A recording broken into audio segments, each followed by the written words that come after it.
Hello everyone. We have done till human eye, working of human eye and various points or various parts of human eye. Fine. We have done that retina is the screen for human eye, and retina has two types of cones, rods and cones. Two types of cells, that is rods and cones. एक question आता है कई बारी paper में, ये पूछते हैं कि अगर मेरा एक ऑब्जेक्ट है वो आई के आगे 10 सेंटीमीटर के डिस्टेंस पे है, इमेज उसकी रेटिना पे बन रही है, ठीक है।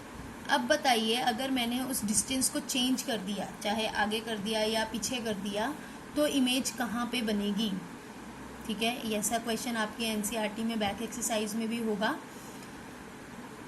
अब अगर इसका आंसर आपको करना हो तो इसका आंसर बहुत सिंपल है। इमेज हमेशा रेटिना पे ही बनती है, चाहे आप ऑब्जेक्ट को आगे रखो चाहे पीछे रखो, it will always form on retina, ठीक है। अगर ह्यूमन आई में कोई डिफेक्ट है तभी जाके इमेज जो है वो रेटिना के आगे पीछे बनती है, अदरवाइज अगर इमेज रेटिना पे नहीं बन रही है तो we are not able to see that object. Fine. अब हम कुछ इम्पॉर्टेंट पॉइंट्स पढ़ते हैं जो रिगार्डिंग हम ह्यूमन आई करते हैं। सबसे पहला पॉइंट है हमारा नियर पॉइंट। नियर पॉइंट क्या होता है? It is the nearest point, ठीक है। हमारी आंखों के सामने सबसे पास का पॉइंट जो हम लोग बिना किसी स्ट्रेन के, बिना किसी स्ट्रेस के देख सकते हैं नॉर्मल आई से, वो मेरा नियर पॉइंट होता है। The nearest point from I eight which the I can see clearly without strain is called the near point. और एक नॉर्मल आई के लिए जो ये नियर पॉइंट होता है ये 25 सेंटीमीटर का होता है, ठीक है। ऐसे ही एक फार पॉइंट होता है। ये फार पॉइंट क्या होता है? सेम, सबसे दूर का वो पॉइंट जहाँ तक मेरी एक नॉर्मल आई किसी ऑब्जेक्ट को क्लियरली देख सकती है, वो मेरा होता है फार पॉइंट, ठीक है।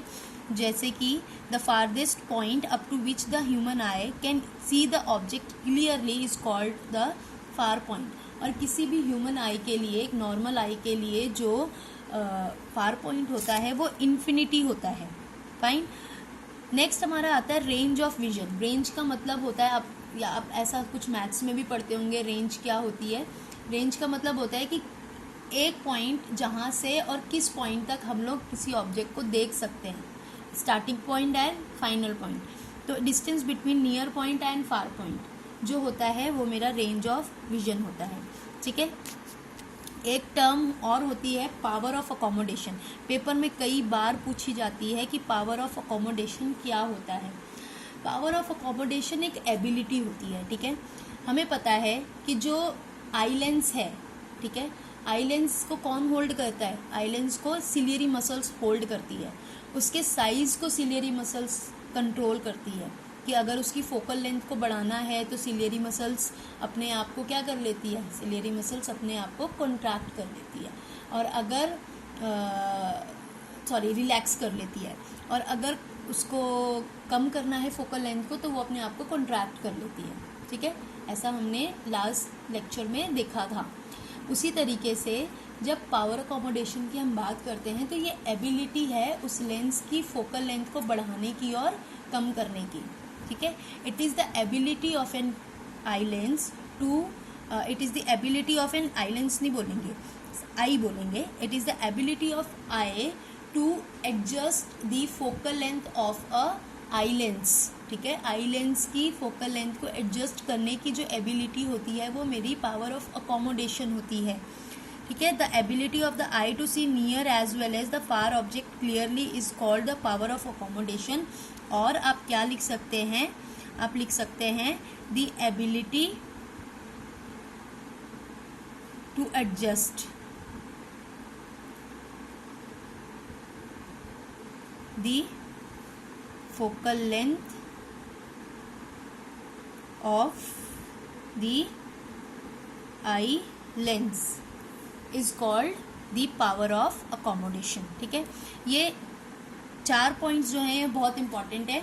एक वर्ड और होता है हमारे पास जिसे हम लोग बोलते हैं परसिस्टेंस ऑफ विजन। इसकी डेफिनेशन आप ढूंढेंगे और लिखेंगे। मैं आपको समझा देती हूँ ये क्या होती है। ये आपका होमवर्क है कि परसिस्टेंस ऑफ विजन क्या होता है। तो परसिस्टेंस ऑफ विजन मेरा एक टर्म है जिससे मुझे ये पता चलता है कि आई के अंदर जो भी किसी भी चीज़ को हम लोग जब देखते हैं और देखने के बाद जब हम अपनी आंखों को बंद करते हैं तो जो उसकी इमेज है ना वो कुछ सेकंड्स के लिए हमारी आंखों में ही रहती है। जैसे हमने किसी कलर्ड चीज़ को देखा, हमने आंखें बंद की तो कुछ सेकंड के, कुछ नैनो सेकंड्स के लिए वो इमेज जो है, वो स्ट्रक्चर जो है वो मेरी आंखों के सामने बना रहता है। उस एबिलिटी को हम लोग परसिस्टेंस ऑफ विजन बोलते हैं। ठीक है, तो इसकी डेफिनेशन आप अपने आप लिखेंगे और मुझे व्हाट्सएप करेंगे। फाइन, आज के लिए हम सिर्फ यही 3-4 पॉइंट्स पढ़ेंगे, 5 पॉइंट्स। नेक्स्ट लेक्चर में मैं आपको बताऊंगी डिफेक्ट ऑफ विजन क्या होते हैं। ठीक है, ओके।